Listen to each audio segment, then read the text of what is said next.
let's talk about what these absolutely disgusting individuals from Alabama are accused of and what they were arrested for.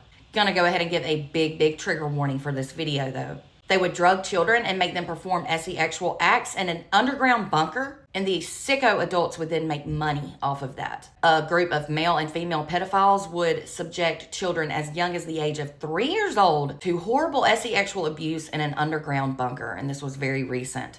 The 7 sickos are accused of abusing the young children who were between the ages of 3 and 15 years old. They would reportedly use shock collars to the children's genitals and then drop the G in an underground storm bunker. And the bunker was just disgusting. This was in Brent, Alabama, which is in Bibb County. It was said when the children were found, at least 2 of them were performing sex acts on each other. Unreal. 21-year-old William McElroy, 21-year-old Dalton Terrell, 23-year-old Timothy St. John, and 44-year-old Ricky Terrell are all reportedly facing great drop the G charges and other charges for sexually abusing the small children. Then there were 3 other adults who were also arrested in connection to the crimes, and they include 29-year-old Alejandro Velasquez Trejo, 29-year-old Rebecca Brewer, and 41-year-old Sarah Louise Terrell. It was said the team of 7 perverts used the underground bunker to attempt to hide their crimes, and the inside of it was nightmarish. It was also said some of the children victims included the suspects' own children.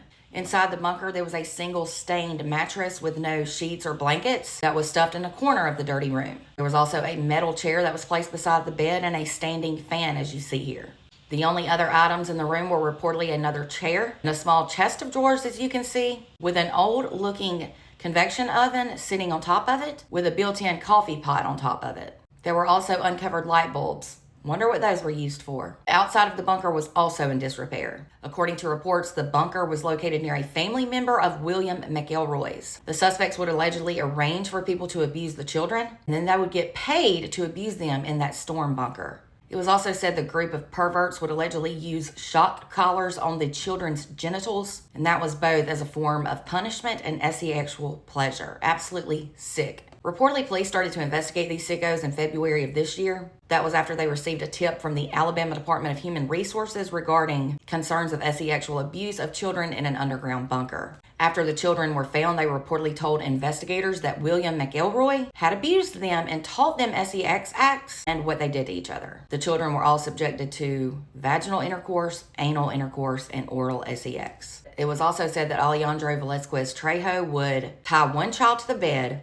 one child would be tied to the metal chair, and one would be tied to one of those support poles. Now, his citizenship is also being investigated. Alejandro was further accused of using a white powder in the children's drinks to drug them, and he also allegedly sold nude pictures of the children.